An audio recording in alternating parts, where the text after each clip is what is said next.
Hi everyone, and welcome to this first ECON 220W lecture for the spring 2022 term. In this first lecture, I will introduce you to what economic science is and how economic modeling works. For most of you, this should sound like a review, as I'm sure that you have seen this in Econ 103 or maybe in Econ 201. However, it never hurts to get a refresher. I will introduce a couple of definitions, and what I want to do here is give you a kind of systematic approach to looking at economic issues. In this course, you might have to read articles, present some ideas, make your own arguments, and modeling, at least in your head, it doesn't have to be using equations necessarily, is a way to break down a phenomenon and maybe give a different side to a story. Here, we will apply this concept of modeling to a simple case of competitive markets. First of all, I want to mention that these notes are partly based on a book, an ebook called The Economy, written by a team of economists called The Core. And for this lecture, I'll be using Unit 2.2 in particular, so you guys can check it out online. It's free if you want to get extra information. These notes are also based on SFU professor Anke Kessler's notes. However, I am entirely responsible for any error, and I do not legally allow this content to be published without my consent. You can use it for your personal consumption, but I do not allow this content to be uploaded anywhere else than on Canvas. So, economics is the science that studies the allocation of finite resources. Note that I highlighted two specific words in this definition: allocation and finite. An allocation is pretty much a list saying who gets what. If, for instance, you bake a cake and you want to make a couple of slices for your friends, and you might decide to give a bigger slice to someone and a smaller slice to somebody else, the allocation will be the small slice goes to this person, the big slice goes to this person. You can do the same with money or time. How do I allocate my time? I allocate 8 hours a day working, 8 hours a day sleeping, and the remaining 8 hours are for lunch and fun. The second word that's important here is the word finite. Because we live in a finite world, we need to be careful about how we allocate our resources. Economics precisely is the science that studies how to allocate these resources in some kind of efficient way. Later on today, I will define exactly what we mean by efficient most of the time, but there are many definitions for the word efficient. For that reason, decision making is at the center of economics. Individuals, or maybe at the macroeconomic level, countries make decisions, and this will have an impact on the allocation of resources. Decisions can happen at the macroeconomic level. You can look at a country, for instance, as an aggregation of individual decisions, individual units. And this is how in macroeconomics courses, you end up talking about the consumption of a country, the savings of a country, the GDP, employment, and so on. This is usually an aggregation of smaller microeconomic level units. And this is what probably most of us can relate to our daily life, our consumption savings decisions. How much time do we want to work? How much time do we want to have fun? How much time do we want to study? Or you can think of one individual decision unit as a firm. A firm decides how much to produce and at what price. So a group could also act as one single decision unit. We typically assume that a decision unit makes a decision that is going to help them the most in some way. Of course, in some way will have to be defined as well. This is what modeling is about. In general, we assume that consumers want to be as happy as possible given their resources, their budget, their time. Firms want to maximize their profits in general. And because these resources are finite, we will often work with decisions made under constraints. We only have so much time in the day, 24 hours. We only have so much money in our pocket when we go to Starbucks to buy a coffee or something to snack on. Firms have to consider the costs of producing a good before deciding on the price of the good.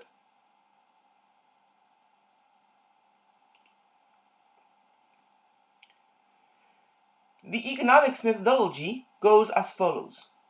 First, we observe facts, phenomena, which are economically relevant. And we want to either understand them, maybe explain them, or maybe predict something from them. Two simple examples. Why does the price of good number 2 change when the price of good number 1 changes? Well, maybe these two goods are related in some way. The second question, at the macroeconomic level, would be why does a country grow at a certain rate and another country at another rate? We observe Western countries which are richer, but they grow at a slower rate nowadays than developing countries which are poorer. These are phenomena we observe. This is an empirical fact, and then we try to understand why that is. But these questions are complex, and there are many ways to answer them in some kind of a valid way. So in general, we simplify the problem by using models. Think about an economic model as being like a map. If you like hiking, you probably only care about a map that contains mountains with summits, peaks, heights, and so on. You wouldn't care too much about a map that shows lakes, beaches, and roads. So, when building a model, we want to focus on the relevant features of the problem we want to analyze, and we want to omit anything that will be unnecessarily complicated. We are building a map. It's a representation of the real world. A simplification because it is too hard to see otherwise. Imagine a map that has roads, mountains, lakes, forests, all the cities' names, all the rivers' names, and so on and so forth. It would be unbearable. You would need a gigantic map on the wall to fit all of that information. You would not be able to carry a map in your pocket to see all of that at the same time. A model must be clear. At the end of the day, it helps us better understand something important. It must predict accurately. By that, I mean that the conclusions of the model must match the empirical facts we observe. Otherwise, that cannot be a good model, and we need to change it. It must improve communication. It helps us understand what we agree and disagree about. There might be two different stories, there are at least two different stories to explain a phenomenon. The stories might not agree. A model might help us understand where those two stories meet and where they don't meet. Finally, a model should be useful. It must help us find ways to improve how the economy works. This in particular will be relevant when it comes to make policies. Should we tax a good? Should we tax people? How should we redistribute our money? Should we regulate a market? Should we allow certain types of transactions to happen?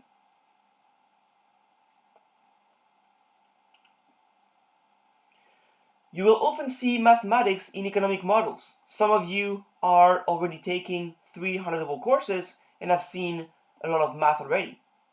ECON 201 already includes a lot of mathematics.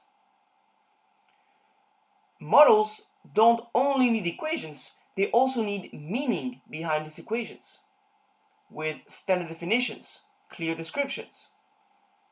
We don't just take the derivatives of functions, we also look at what functions these are: a utility function, a profit function, a cost function. With models, we make conclusions such as, if this and that are true, so I'm going to assume that this and this and this are true, then this is what the model tells us. This is what we should expect to see. This sounds a lot like a theorem, doesn't it? Think about Pythagoras' theorem. If I have a triangle with a right angle, then I have this result about the lengths of the triangle. If I don't have a right angle, then this equality is not verified. A model does the same thing. We assume that this happens, that happens, then some computations will be made or some logical reasoning will be applied to draw a conclusion out of the model that says, if this is satisfied, this should happen. Then the next step is to look at how realistic, how plausible these assumptions are. Does it make sense to assume this? If it does, maybe that's something we want to keep in the model, and the predictions of the model can be taken to the data. Do they match? If yes, then what predictions can we make if there is a change? Can we predict a crisis? Can we predict inflation next year if things are going the way they are right now? If the model's conclusions do not match the data, then we are back to the drawing board. This model does not help us. We need to change it, include new things, omit others, and we need to find how we can improve the model. So always stay humble when you use a model. You will find cases where maybe some people or some articles mention conclusions which are beyond the extent of the model. The model could conclude A, B, and C, but some people would stretch it and say that the model also concludes D, C, and E. When you use a model, you need to understand what it can explain, and most importantly, what it cannot explain. The same way we understand a map that represents mountains will not represent rivers or beaches or forests. When you make a model, you need to realize what it will not be able to explain at the same time as what it will be able to explain.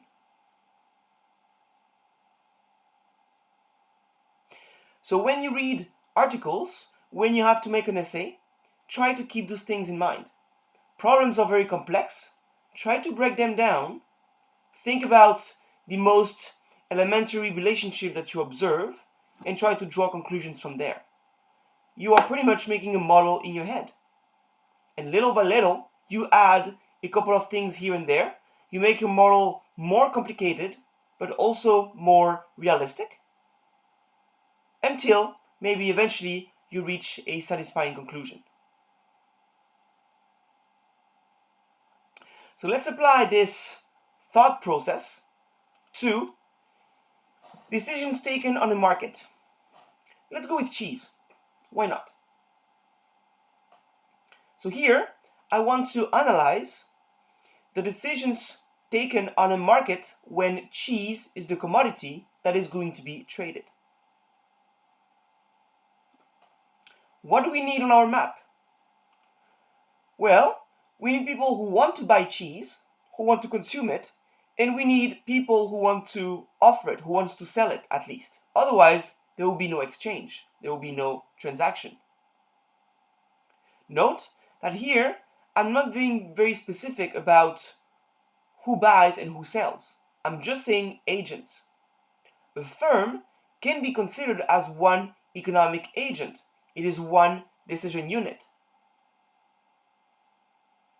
If Apple decides to charge a price of $1,000 on their iPhone, this is one decision. So Apple, as a unit, took one decision.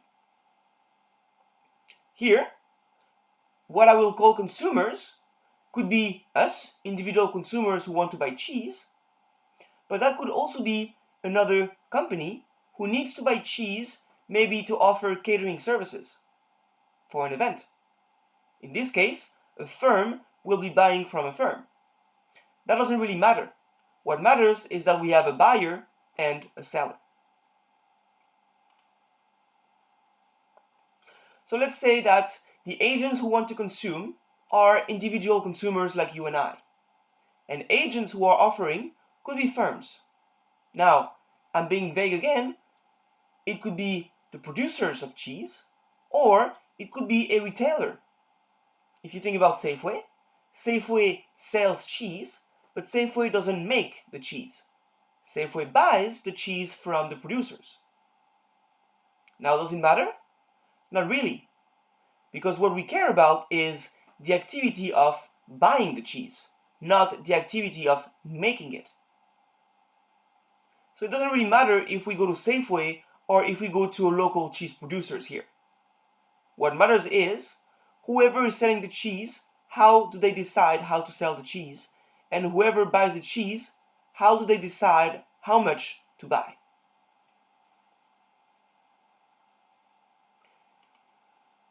So, what does each agent base its decision on? Well, it's easy to assume, and probably realistic, to assume that consumers want to be as happy as possible. However, they do not have an infinite amount of resources, whether it's money or time. Moreover, they might not want to spend all of their budget on cheese. They might want to buy bread as well. What about firms? Firms, in general, try to maximize their profits. However, they have to be aware of their costs and also of how much consumers are willing to pay. I just said in general because some firms are not looking to maximize their profits. There are some non-profit organizations which only generate revenue to operate and to compensate for the costs of operating. Typically, a local club, like a sports club in a small town, or a club like any club at SFU, is not looking to generate money. The money they generate in general is used to either pay for the expenses or used to invest in maybe something bigger for the next year. If you think about a local soccer club, tennis club, table tennis club, for instance, like my club in my hometown, they make players pay a fee to be able to compete, but the money generated by the club is not used to pay anybody. It is used to pay for the production of jerseys. It is used to pay for travel costs to go to another club to compete. And it is used to pay for electricity, water, and any facility, any utilities needed to operate. At the end of the day, the objective is to break even, a net profit of zero. Here, since we talk about cheese, I'm going to assume that producers, or at least sellers of cheese, are trying to maximize their profits. So let's start with the demand. The individual demand curve represents the quantity a consumer is willing to purchase for a given unit price. When you go to the store, you see the price on the tag. Given this price, and given the money you have in your pocket, you are going to decide whether you're going to buy, and if you decide to buy, how much. Now, if you aggregate all these individual decisions, you obtain the aggregate demand curve that represents the overall quantity that consumers want to buy at a given unit price. So it's a function Q, it's a function Q which depends on P. How much I'm going to buy at the grocery store depends on how much it costs. And of course, how much money I have in my pocket. Often, we use the inverse demand in graphic analysis. The inverse demand is simply P as a function of Q instead of Q as a function of P. Now, this inverse demand depicts the price consumers are willing to pay for the Qth unit of the good. Not for Q units overall, only for the last one, or for the next one. And I will show you on the graph what it means. Consumers are typically not willing to pay the same price for the first unit of the good versus the 10th. You are probably willing to pay more money for the first coffee of the day than for the 10th or 11th coffee. Why? Because by the 10th coffee, you probably had enough coffee for the day. And the first coffee is really the best. Personally, I'm a tea drinker, but the first tea is always better. This is the law of diminishing marginal utility. Here, I am assuming that this law holds. In practice, it might not be the case. For most goods, it is. First muffin is great, second muffin is great, but I'm getting full, and by the time I get to the fourth or fifth muffin, I don't want to pay for any muffin anymore because I don't want to eat anymore. In fact, eating one extra muffin could decrease my happiness because I would get bloated or I would want to throw up.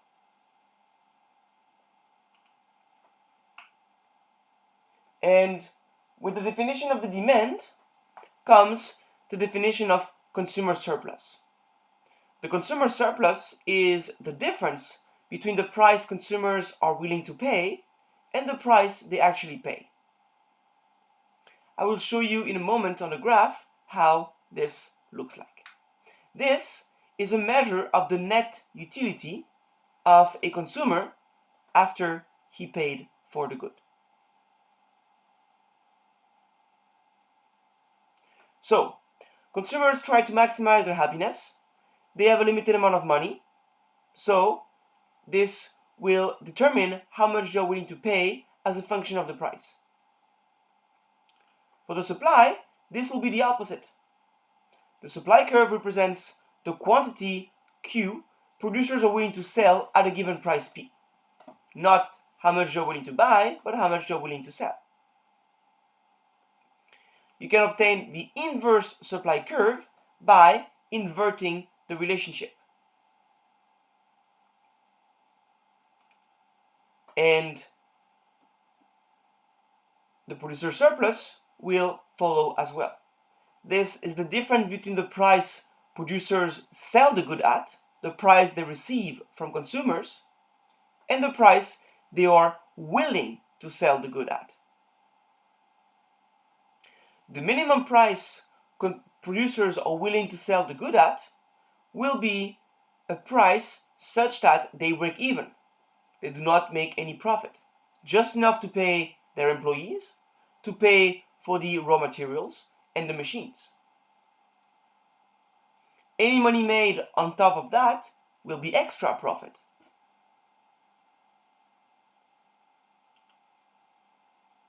Now, the model describes what each side of the market intends to do.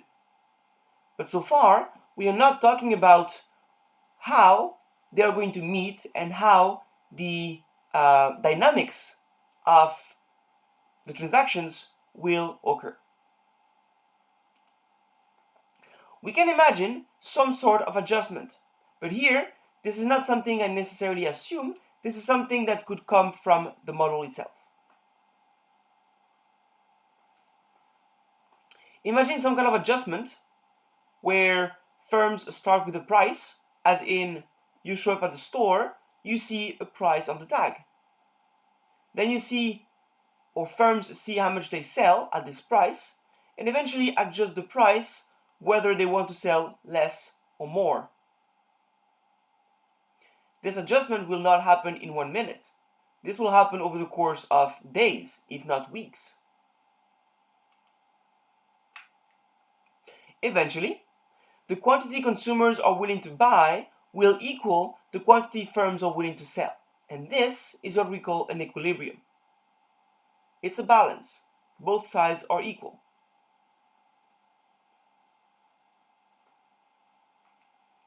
Again, I'm not being very clear about how this whole adjustment happens.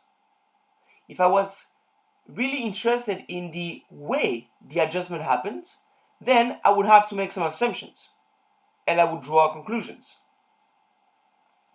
I don't really care about how they get to the equilibrium. I mostly care about what the equilibrium is about. In fact, standard models assume that the adjustment is somehow immediate, as if there was a middleman that could tell exactly what price and quantity would lead to the equilibrium. Another way to look at these adjustments would be to look at the equilibrium as a long-run concept. We don't really care how long it takes to get there, but we think that eventually it is going to stabilize.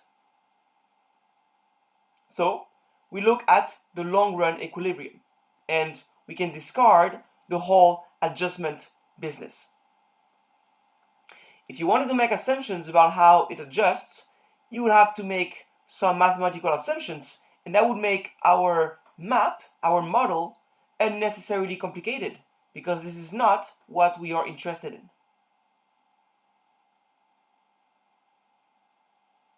So let's look at the equilibrium. Demand is equal to supply. This graph shows the quantity on the x-axis expressed in pounds of cheese and the price per pound on the y-axis. The blue curve is the demand curve, or the inverse demand, because it represents P as a function of Q. Note that this number here, 100, that corresponds to 0, is the price consumers are willing to pay for not the 0th unit of the good, but for the first unit of the good. So here, for the first pound of cheese.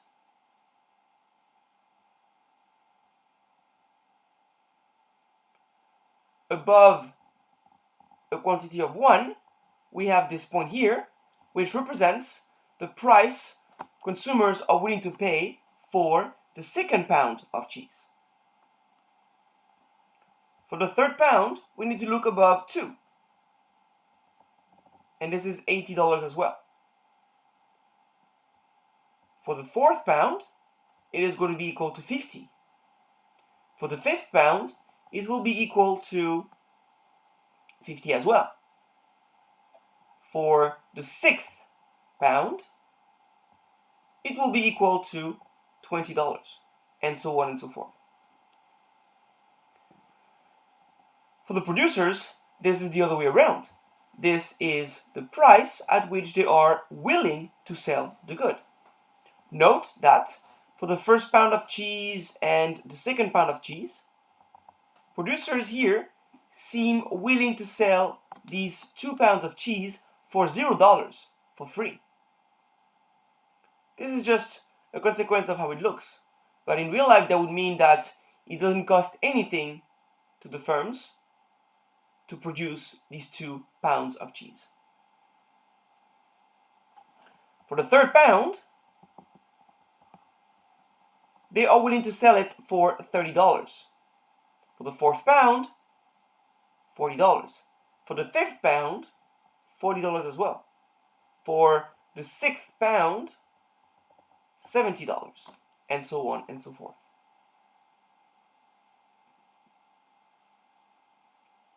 After all of these adjustments happen, we can see that the demand and the supply meet at several points here, not only at the point P star, but at several points, and I made the equilibrium equal to P star, the equilibrium price.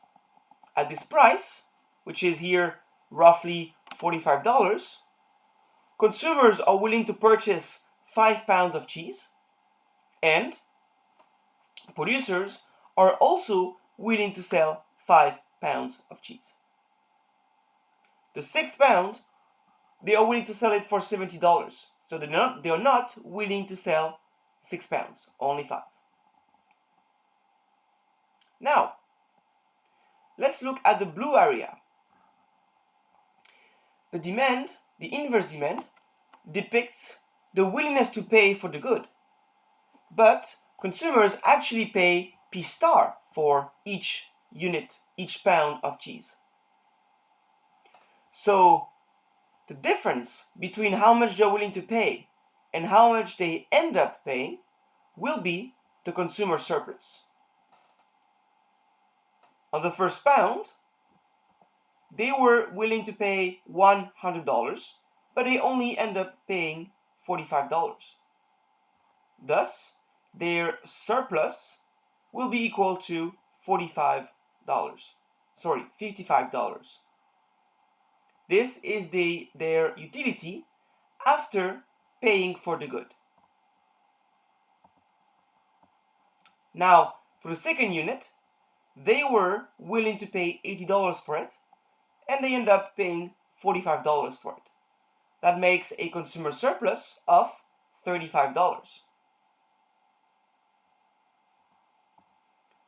For the third pound as well. For the fourth pound, the consumer surplus is equal to $5. It is still a good deal. For the fifth pound as well, and this is where they stop. If you aggregate all of these consumer surplus for each unit, you get the overall consumer surplus.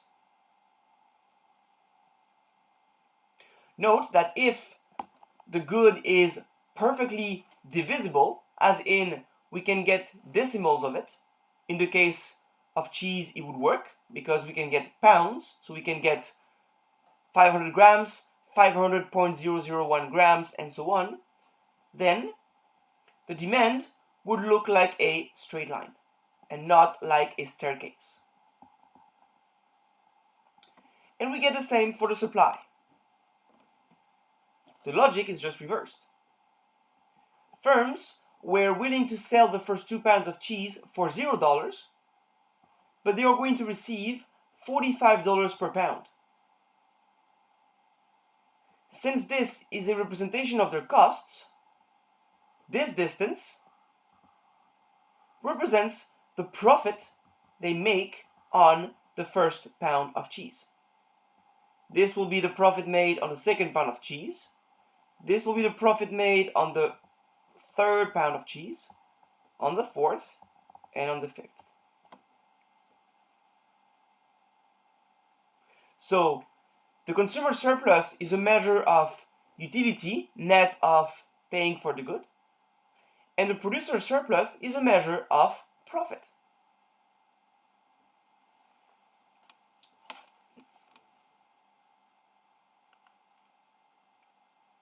Now, imagine that we observe a sudden spike in the price of the good. Now, it's time to use the model and try to predict what is going to happen, or maybe try to predict why. Not predict, explain why we observe a spike in the price of the good. What can explain that surge? We will be able to find many different stories. Let's start with the first one. Imagine that the cost of milk increases. In this case, it is more costly for firms to produce cheese, and as a consequence, they will increase their price on the market. This would be typically what we call a supply shock. The supply curve would shift, or its slope would change as a result of a change in the cost structure. But this increase in the price could also come from the demand side. Imagine suddenly that consumers love the product. Somehow, a lot of them get to taste this cheese for the first time. It's delicious, and they are now willing to pay more for it. This would also affect the demand curve. It would shift upwards, downwards, or its slope would increase or decrease. These are two different stories to a same phenomenon, a higher price. In fact, I could even add more explanations. Imagine that a nearby store just closed down. So the deli gets more market power. It is the only one in the area selling cheese, so it can increase the price of cheese. That could be another story behind an increase in the price of cheese that we observe in the data. Imagine as well that the price of bread decreases. Why bread? Because bread goes with cheese. So the price of bread decreases, which makes the demand for bread increase, and because now people want more bread, they might want more cheese, because bread and cheese complement each other. The final possible story is the introduction of a tax on cheese, either imposed on consumers or on producers. Now, some of these explanations can be modeled. They can be included in the model. Others would need the model to be more sophisticated. If you think about an increase in the cost of milk or an increase in the taste for cheese, then we could simply model this with a shift in the supply and the demand. See how the new equilibrium looks like. Is the new price higher, smaller? Is the new quantity higher, smaller? And then see which shift is going to match with the data. Here, I only said there is a spike in the price of the good, but I didn't say if the quantity increased or decreased. In fact, both could happen. And one by one, you can rule out some possible explanations. But if you want to check whether the store closing down led to an increase in the price in your model, then you would need to model two firms competing with each other. So far, I only considered one firm, a deli. So the model would not be able to account for that story. Same as the second story about bread. My model only looks at cheese. It doesn't look at any other good. If you start including bread as another good that consumers can buy, then we will see some kind of a trade-off. I want some cheese, I also want some bread. How much do I value cheese compared to bread? How much of each do I want to buy? And if the price of one increases, what do I want to do? Do I want to buy more of the other? Less? And so on. But again, the model as it is cannot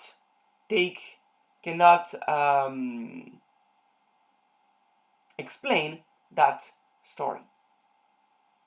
What about a tax? Well, a tax is something we could probably introduce to the model. So, even once you can find different ways to model the same phenomenon, you still have to figure out which story is the actual one. Maybe an increase in the cost of milk would give you the same conclusions as a tax imposed on producers. After all, a tax acts like a cost. So again, make sure you know what your model can explain and what it cannot explain.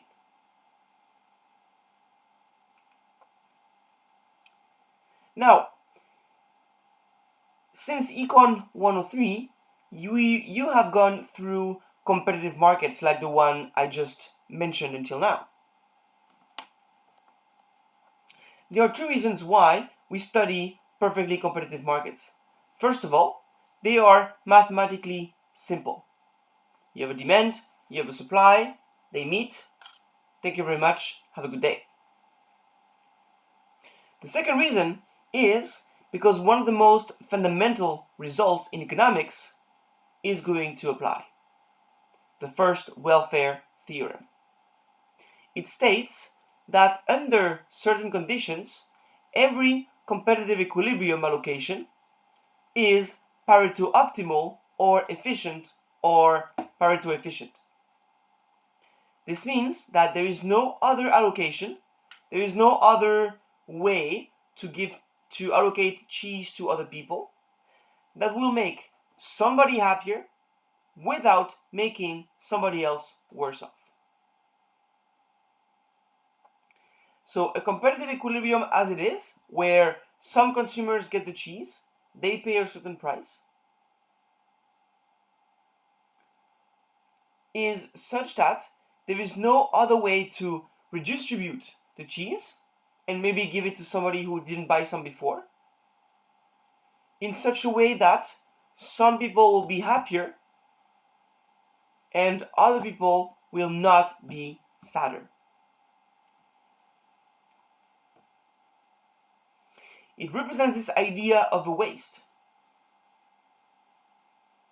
If you want to make somebody happy from there, you have to make somebody sad. So there is no waste.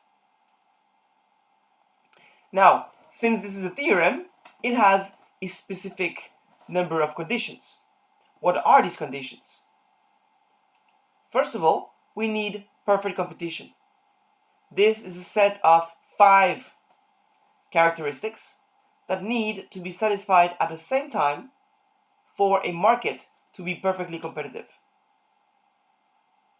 Second, the market must not feature any externalities nor public goods. These are 2 sources of market failure that I will talk about later on in the semester, so I do not want to get into that right now.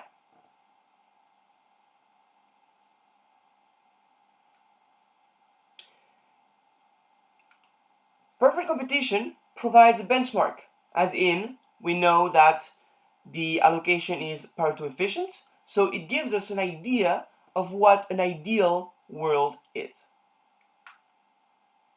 But in real life, perfect competition is impossible, or maybe almost impossible, to realize. These 5 conditions that make perfect competition are never all satisfied at the same time for any market. So in the real world, markets are not perfectly competitive due to different kinds of failures. Market power is one of them, asymmetric information is one of them, externalities, public goods, and there are many more. Yet, we do study this kind of markets a lot. A professor of mine in my master's program back then told us, if you want to know what it means to be sick, you need to know what it means to be healthy. How can you tell if you're sick?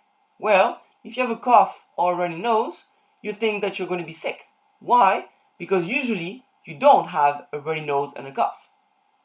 Usually you're feeling more energized, more comfortable. Because you know what it means to be healthy, you can notice when you are under the weather.